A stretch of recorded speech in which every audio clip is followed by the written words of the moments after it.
来，我们现在就来说说这个，这是你一直护着的，所谓你以为对的方式在护着的黄四海，到底什么情况？这个录像是什么？知道吗？这是黄四海过失杀人案 KTV 的监控视频。我实话告诉你，熊少峰，现在我不光怀疑黄四海减刑有问题，我还怀疑给黄四海判过失杀人罪也有问题。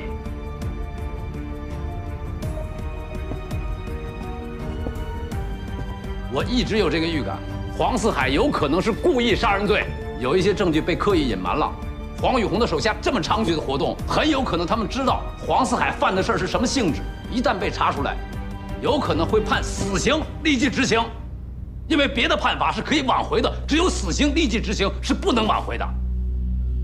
所以，他们在事情败露之前，才不择手段的想把黄四海给弄出去。不管用什么方法，假释、保外就医，什么都行，只要把他弄出去，他们就会想办法非法途径把他弄到国外，保他一条命，对吗？我要问的是，沈广军胳膊受伤是怎么造成的？回答问题。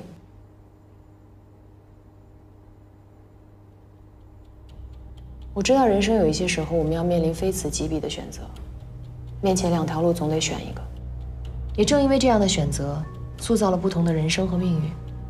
现在就是这样的时间节点，我希望你能做正确的选择。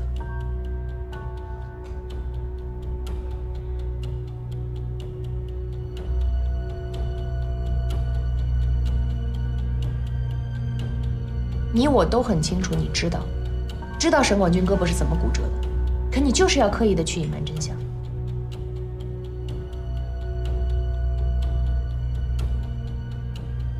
我说，说吧。报告政府，我真的不知道沈广军的胳膊是怎么骨折的。我对我说的话负责任，如有半句假话，我愿意接受政府的2次审判和加重处罚。不是米振东啊，我们苦口婆心跟你说了这么多，你就是这么回答的是吗？说实话，你今天的回答我挺意外的。这样吧，我暂时不把你现在的回答作为最终的答案，我给你一段时间，让你好好思考一下。如果你想清楚了，想要说实话，随时约见检察官。领导，我说的都是真话，请你放心，以后就算再说，也和这次没有任何差别。要带回监舍。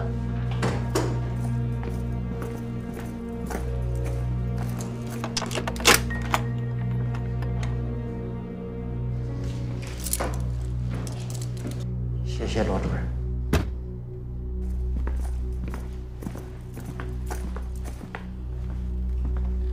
罗主任，有可能米振东真的是不知道。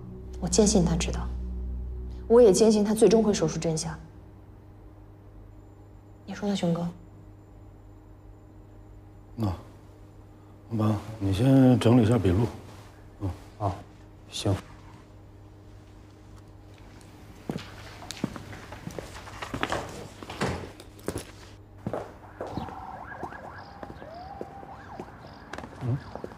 我跟你说个事儿，我今天不是给你打电话吗？是因为我和冯组长我俩见了一个叫李大眼的人，然后他跟我说了一件特别可怕的事儿。什么事儿？他说你是甩棍。啊？说你是甩棍，他给了你15万。听见了，不用重复。这种事儿你也信啊？这事儿你觉得不需要解释一下吗？既然你一个政法大学毕业的高材生，又在一线战斗了这么多年，啊，一个刑满释放人员的道听途说、没凭没据的，你居然还就这么正式的还跟我提出来了，哈？行，那算我没说，那我就忙别的事儿去。正好我有事儿跟你说一下，就是那个黄四海减刑的事儿，你还有印象吗？有啊，我当初不是还有意见来着吗？我觉得他那个立功表现有点蹊跷。然后呢？然后我不就跟你汇报吗？你那时候不在北京学习，然后咱俩就微信电话沟通，然后就按照你的指示，就这么办的，给过了。这冯森啊，因为查前科的事儿，就把黄四海这案件啊当重点给报上去了。这纪检监察组的人要来，没准还得找你谈话呢。他谈就谈呗，我这个事情上，我既没收钱，也没送人家，我该请示请示了，该汇报汇报了，我有什么好怕的？不是，你要这么说，那可就把我给害了，那我就得顶这雷了。你不是说当时是向上面请示过的吗？是监狱提请的，然后检察长同意的，然后我才出的检察意见书，才盖的章，所有事情都是按正常程序办的。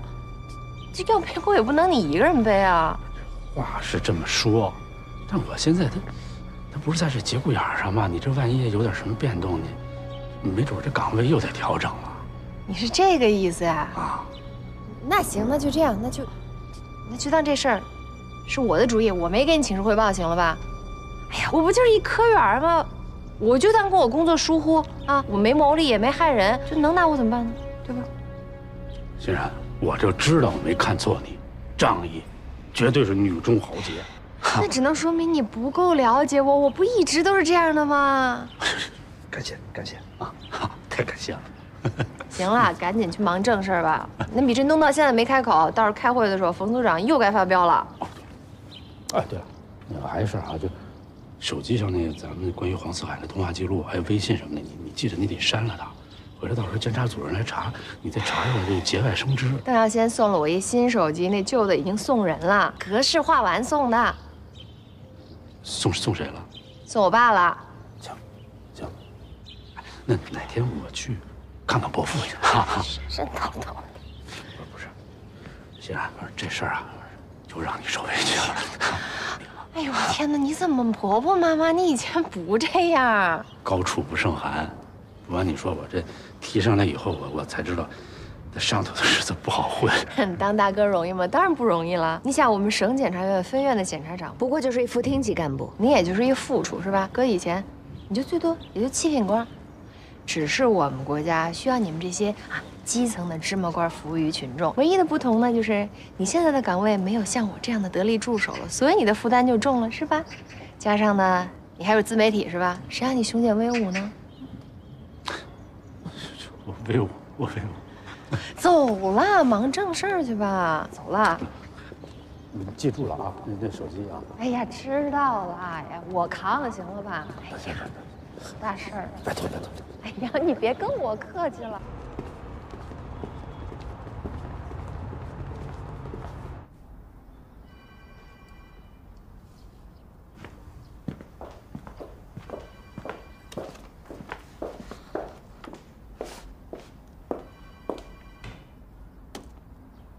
提讯米振东不顺利，功败垂成，最后一哆嗦，那家伙死活不说。米振东啊，油盐不进，一点缝隙都没有，铁板一块。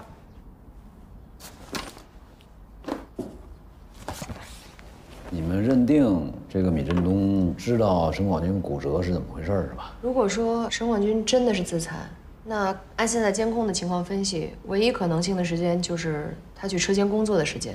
可那个时候只有米振东跟他在一起，况且犯人们在车间里工作，民警们都站在很远的地方，所以只有米振东清楚车间里究竟发生了什么。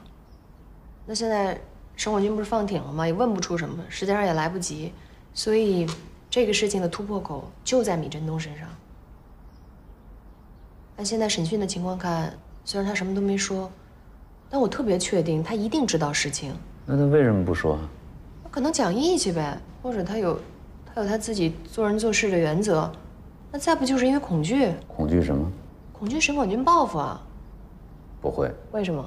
我对这个米振东还是做了一些功课的，他不是能恐惧沈广军的人。可是庭审的时候是有录像的，你看他当时那个反应，我觉得有一瞬间他已经都快说了。那就是恐惧别的。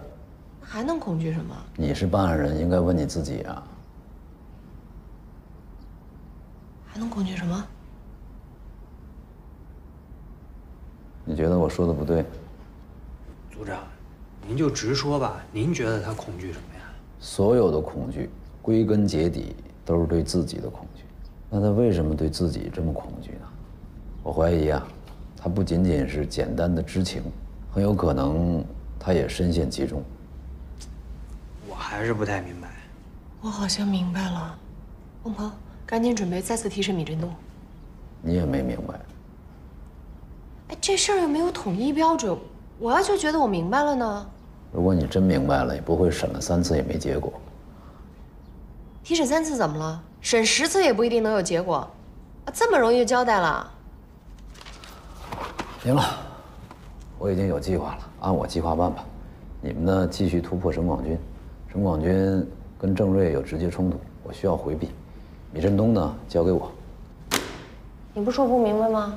那你倒是给我说说看，米振东怎么回事？我也不知道啊。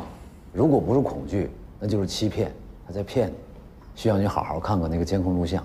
我们呢，都需要提高一下自己的业务水平。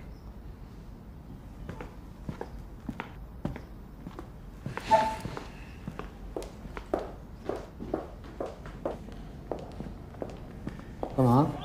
沈广军被送去人民医院动手术了，我现在没有办法提审。你跟着我干嘛？你不是很厉害吗？我就是想跟着你学习学习。再说执行任务也不能单独行。这是规定。你焦虑的心情和倔强的性格我都很理解，但是大姐，这是男厕所。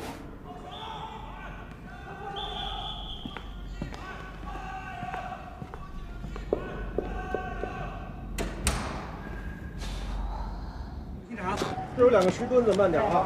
好，哎。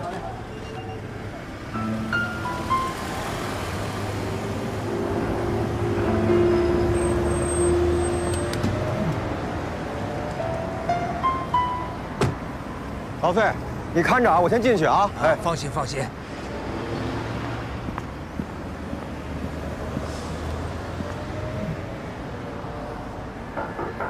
进来。陈主任，哎，李连长，哟，这个，你干什么呢？这着急忙慌的。关着呢吧？没事，关着。什么事啊？着急忙慌的。我看见啊，省院纪检监察组的人来了，估计咱们这是要出事儿啊。找谁呢？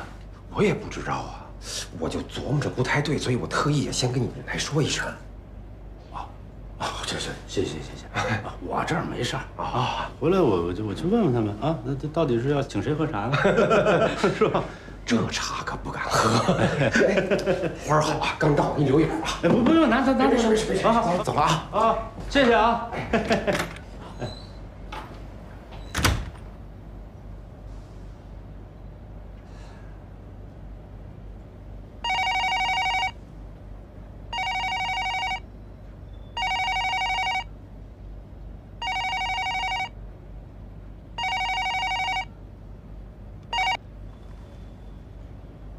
吴副检察长，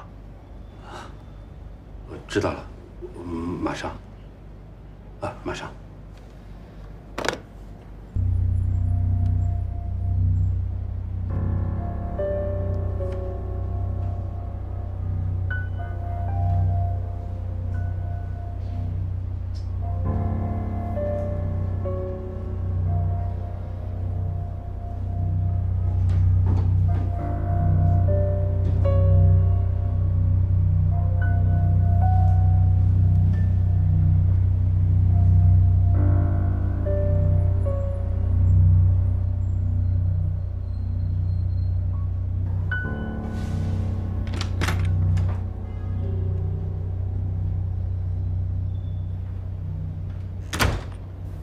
不是你自己看看啊！你自己看看这几条，你觉得这整改措施的力度够吗？你们狱政科能不能好好的研究研究，拿出一个有力度的整改措施来啊？能不能？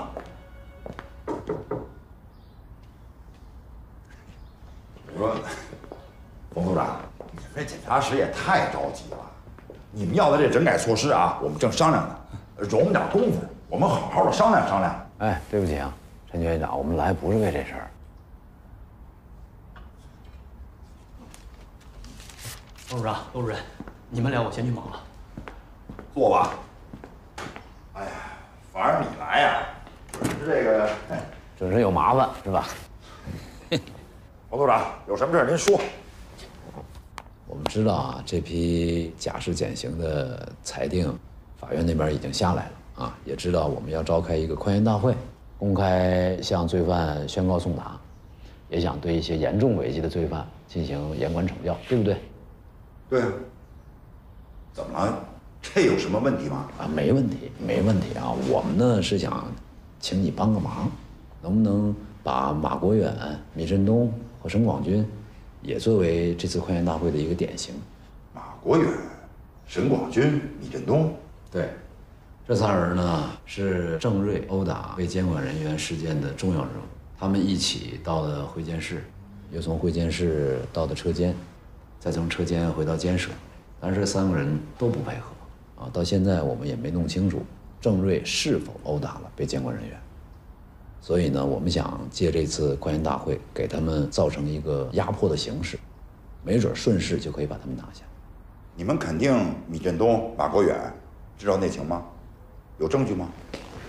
陈先生，其实我们要的是效果上的一种警示，并不是真的实体处罚。行，这事交给我了。但是有一点啊，你们检察室要那个整改措施，能不能给我们的时间长一点？我们好好的斟酌斟酌。没问题，互相理解，互相帮助嘛。我的要求是1个月内回复，还有时间，急什么呀？王组长，您可真是一碗酸辣粉儿，吃不惯是吧？我告诉你，我这醋和辣椒还少放了呢。冯组长，罗主任，不是你们是真没看见还是假没看见呀？啊，我们监狱有多难呐！我们这监狱，哎呦，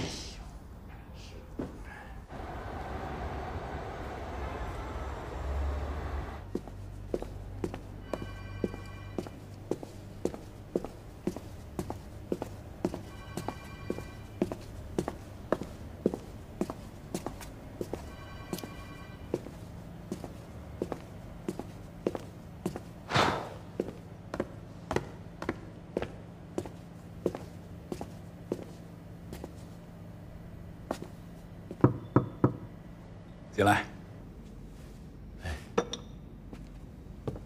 少峰啊，这2位是省检察院纪检监察组的宇石进组长和庞伟同志，他们来呢，主要是想查一下冯组长报告中提到的检察室以前的问题，重点是黄四海立功减刑的事，希望你能积极配合一下。坐吧。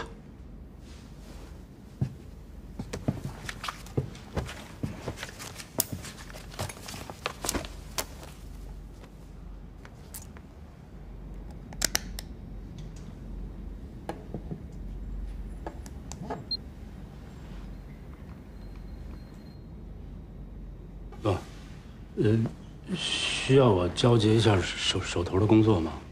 那倒不用，主要是配合一下，在不影响你正常工作的情况下呢，积极说明情况，把涉及到你的问题说清楚。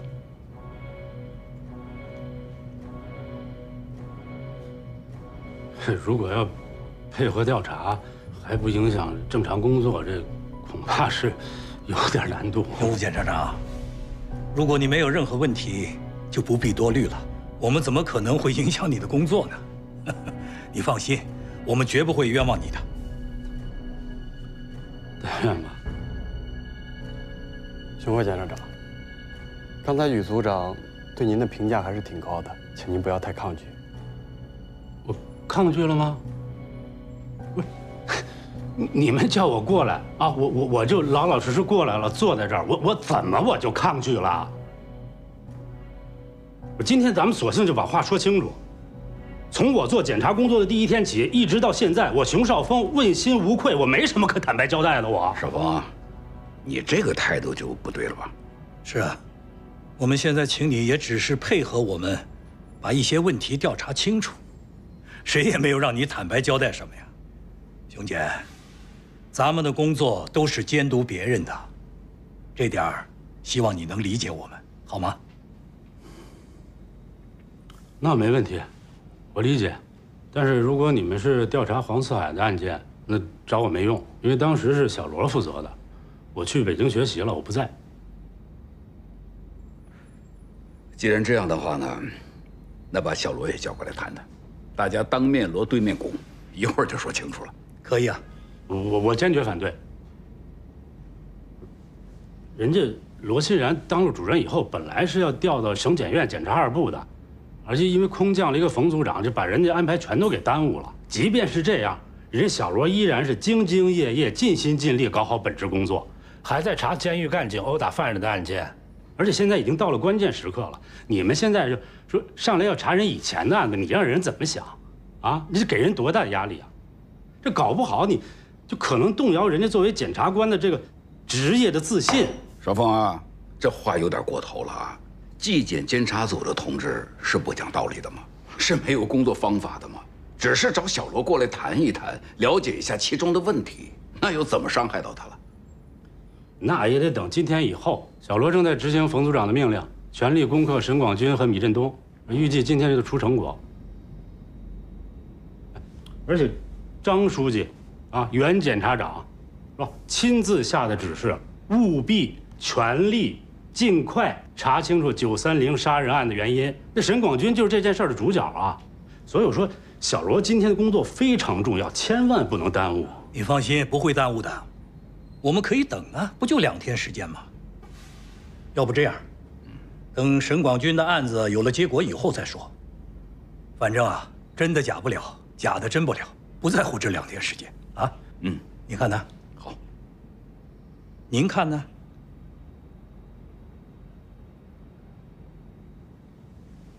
那我可以走了吗？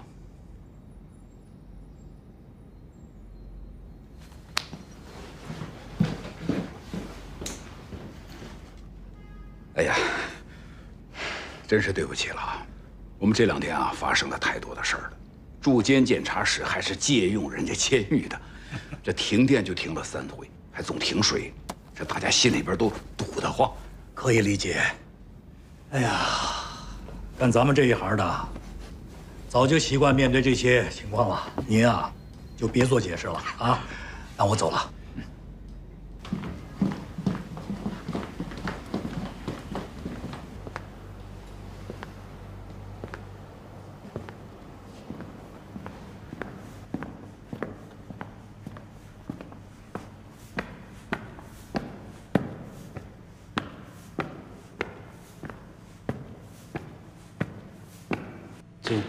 监察组的人走了。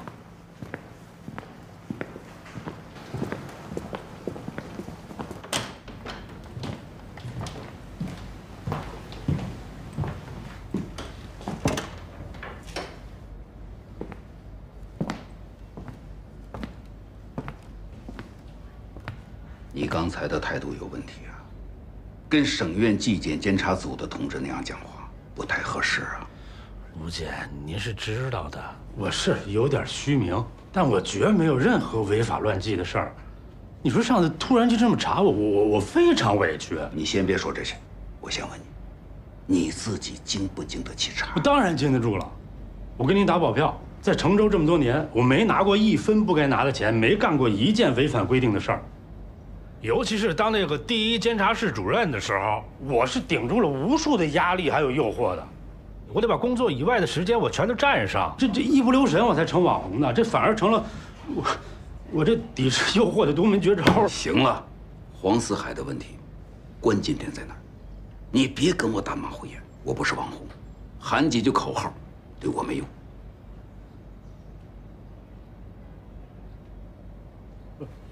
这黄四海的问题，黄组长跟我提出来以后，我就回去查了所有卷宗了。这事儿确实是跟我没什么关系。因为当时我在北京学习，是罗欣然一手抓的。当然了，他是我的手下，我不能把所有责任都推到他头上。你当然不能推到他身上，即便他有工作的疏忽，你负有不可推卸的责任。现在是检察官负责制，你现在要做的啊，找到当初的审查报告，重新审查，如果不符合减刑条件，及时向法院提出重新审理的意见。如果符合条件呢，那你跟检察组的同志说明情况不就完了吗？不能因为冯森那一句话，我们具体工作都做不了了。是。那等沈广军案子结了，我让罗新然赶紧去查。你为什么自己不去？不是，这一直是欣然负责的，他比较了解情况。小罗在配合冯组长忙沈广军的案子，你现在闲着，为什么自己不去啊？副检察长就不办案了吗？只坐办公室，领导干部要起带头作用啊！哎呀，少峰啊，我知道你最近在网上很火，那我想问你，那你自己的业务呢？是不是已经生疏了？最近几年驻监检察室的工作几乎全是小罗在一手包揽的，是不是这样？你别跟我解释，别说是你提的意见，你出的提纲，小罗只负责整理。我告诉你啊，只要我愿意，小罗的工作我随时可以上手。那你还行吗？当然行啊，没问题。那好，那我问你，省院纪检监察组的同志找你谈话之后，你第一时间做了什么？我就回去查电脑，还有手机，那里头有关于黄四海的资料。理出头绪了吗？暂时还没有，这不是说过来找您谈谈吗？你跟我谈有什么用啊？你自己到底有没有问题？心里不清楚吗？第一，你不该等罗欣然，他在火烧眉毛忙别的事情。第二，黄四海的简讯，第一手资料是一监区教导员范思良送上来的。如果有问题，也应该出在范思良的身上。你有没有找范思良了解情况？第三，省院纪检监察组找你谈话，一定是怀疑你有贪腐的问题。你到底有没有？自查了没有？尤其是你跟黄四海的父亲我省首富黄宇红之间有没有直接或者间接的利益关系？少峰啊，你最近在波动网上很火呀。波动网已经被黄宇红的西游网收购了，你敢说你们之间没有半点关联吗？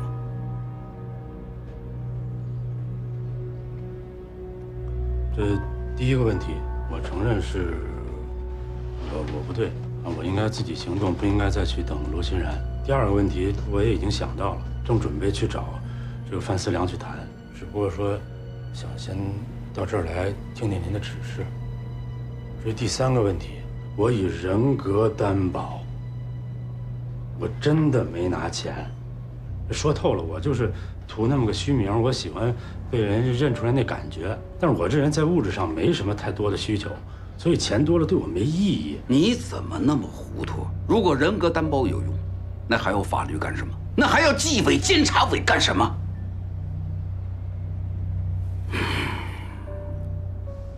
我觉得你现在也没必要去找范思良了，你要先自查。省院纪检监察组的同志可能随时会过来，别到时候你再一问三不知，那不是你这个级别应该有的素质，明白吗？其实我已经查过了，所有的账号都查了，真没问题。房管局你查了吗？我们前年查的那个药监局长的案子，你忘了？人家送了他5套房子，他自己都不知道。我马上查，深入调查。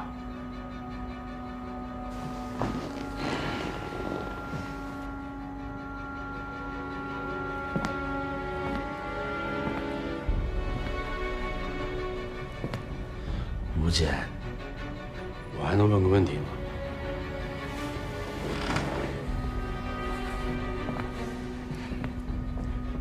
看看你现在的样子，你已经不把自己当副检察长了，你是不是自己都觉得有问题啊？当然没问题，我就是想知道，这事儿是不是姓冯的捅上来的？冯组长只是就事论事，把他发现的问题跟我汇报，你的问题是我跟上级反映的。怎么，还想让我替你瞒着？不是，冯组长呢本身就有尚方宝剑，他随时可以向袁检察长汇报，您挡也挡不住。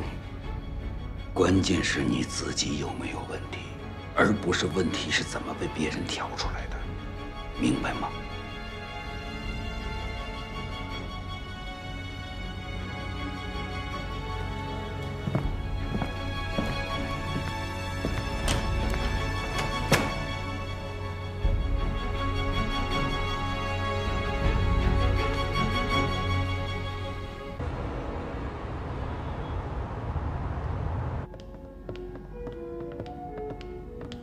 欢迎光临。谢谢。两位请慢用。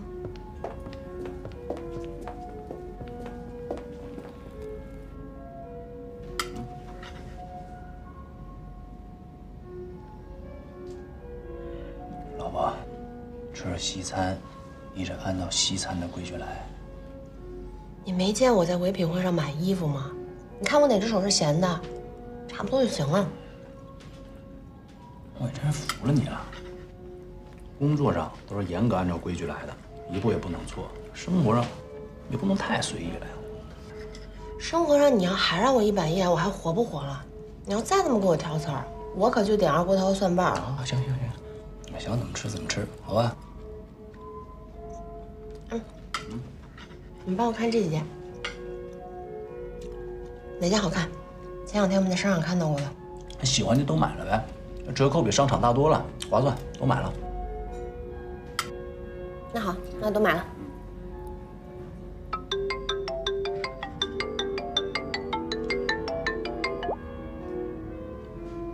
喂，何主任，您说？那行，那我马上过去。何树国让我马上去一趟省检察院，那我先走啊。啊，行，那我吃完送你啊。别了，你这吃到猴年马月了。啊，等会儿呗。哎，老婆，老婆。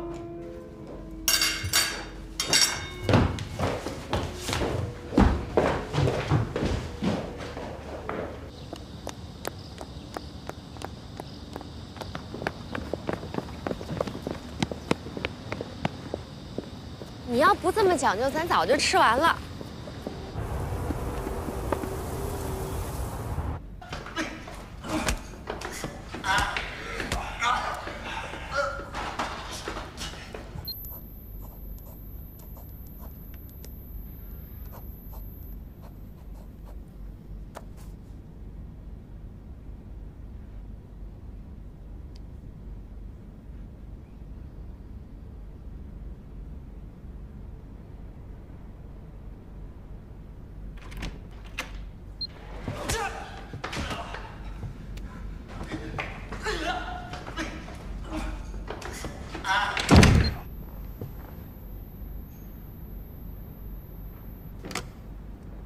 熊副检察长，你有空了？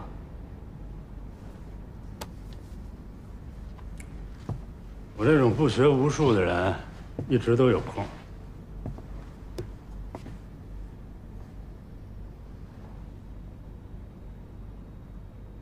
哎，你就不能坐过来说话吗？你站在身后，让我很没有安全感。你做那些事儿，让我也很没有安全感。熊副检察长，这个黄四海减刑有问题，我必须得提出来。我不提出来，那不是渎职吗？可管的事儿千千万，你专整这管，不就是为了让我难堪吗？那这么说，你是收受了海平首富黄宇红的贿赂？当然没有。我要说你是鸡蛋里挑骨头。那黄四海他减刑的事儿，他本身就是一个执法尺度掌握的问题。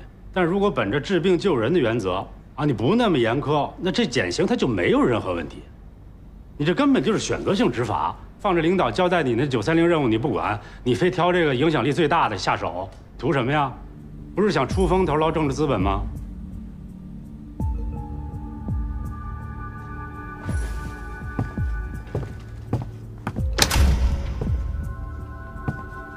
姓熊的，你听好了啊！我作为巡回检查组的组长，我就不可能只管一件事情，凡是在我眼巴前过的事儿，我都得管。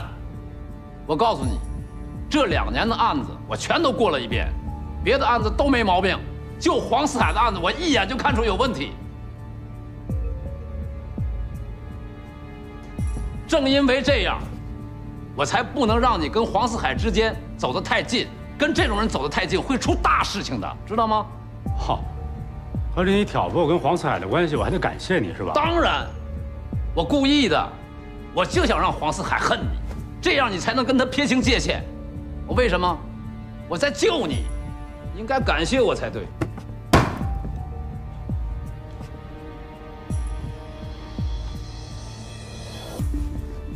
来，我们现在就来说说这个，这是你一直护着的，所谓你以为对的方式在护着的黄四海，到底什么情况？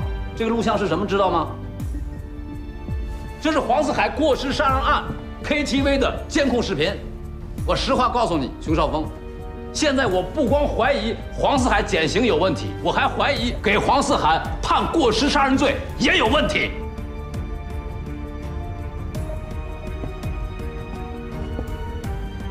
我一直有这个预感，黄四海有可能是故意杀人罪，有一些证据被刻意隐瞒了。黄宇红的手下这么猖獗的活动，很有可能他们知道黄四海犯的事是什么性质，一旦被查出来，有可能会判死刑立即执行，因为别的判罚是可以挽回的，只有死刑立即执行是不能挽回的。所以，他们在事情败露之前，才不择手段的想把黄四海给弄出去。不管用什么方法，假释、保外就医，什么都行，只要把他弄出去，他们就会想办法非法途径把他弄到国外，保他一条命，对吗？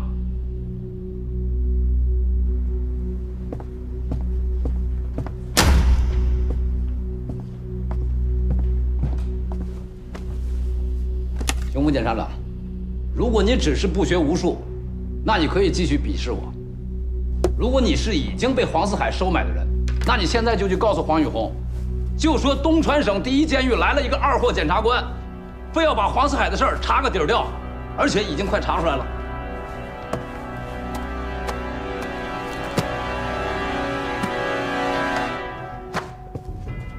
冯组长，如果你说的都是真的，我熊绍峰绝对会有一个鲜明的态度。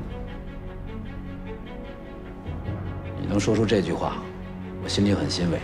我不管你是因为什么原因，据我观察，你已经走得够远了，再走下去就是深渊。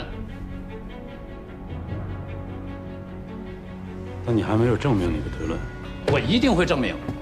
我告诉你，熊副检察长，你心里面越是害怕，越是想讨好黄家，你就越可能被心怀叵测的人利用。除非你是刚刚硬的检察官，那样你反而不用怕了。因为与他们做斗争，时刻面临他们威胁你生命，是一个检察官应该具备的胆识和勇气。我就是一直这么走过来的。我在玻璃县工作了几十年，那里的每一个坏蛋，见着我都吓尿裤子，都想生吃了我。但是他们没有一口好牙，他啃不动脑子这颗铜豌豆。怎么样，怕了吧？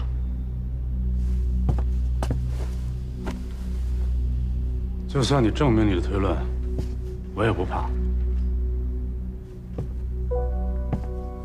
好，熊副检察长，如果你心里面坦坦荡荡，你什么都别怕。但我从你的眼神里没有看到不怕这两个字。我告诉你，肉身都是一样的。如果你不能长满身的刺，那你就是人人可以抹黑甚至吃掉的小白兔。面对作奸犯科，到底要做刺猬还是小白兔，是我们每一个执法者的两难选择。网红效应只是太虚幻境，它不能代替血火交融、波谲云诡的一线斗争。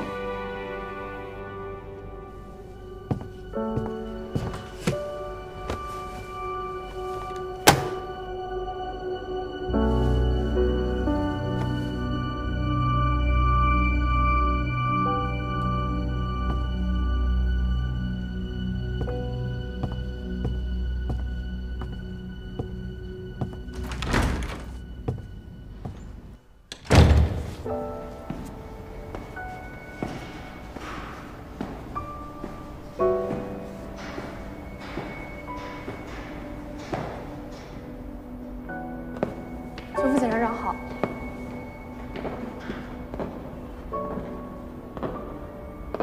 少峰啊，你最近在波动网上很火呀，你自己到底有没有问题？心里不清楚吗？尤其是你跟黄宇红之间有没有直接或者间接的利益关系？你敢说你们之间没有半点关联吗？看看你现在的样子，你是不是自己都觉得有问题啊？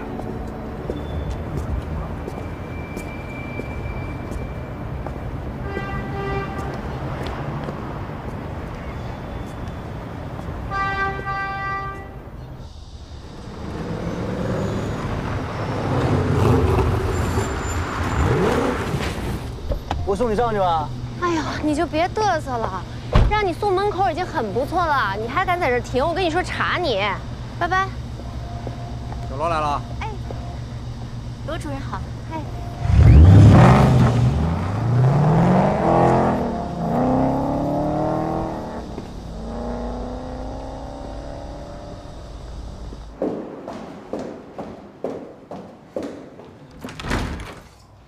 何主任。哎，小罗。啊。纪检监察组的于世进主任、庞伟同志见过吧？哦，见过。您要是有客人，我就回头再来。不，他们就是在等你。来，坐这儿，坐这儿好谈话啊。那你们聊着，我先走。哎，你忙你的。哎。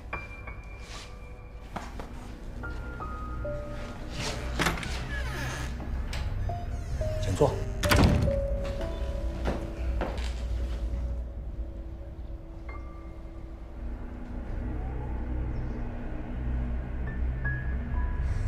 您二位别这么看着我，怪瘆人的。有这么可怕吗？不至于吧？你放松点啊！哎，请喝茶，我来倒。不用麻烦了。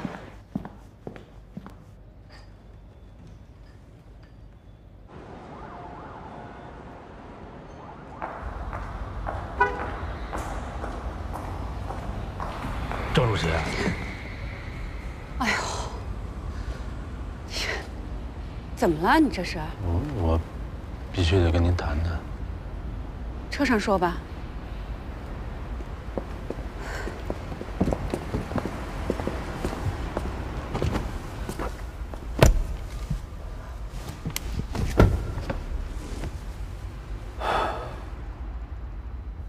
郑主席，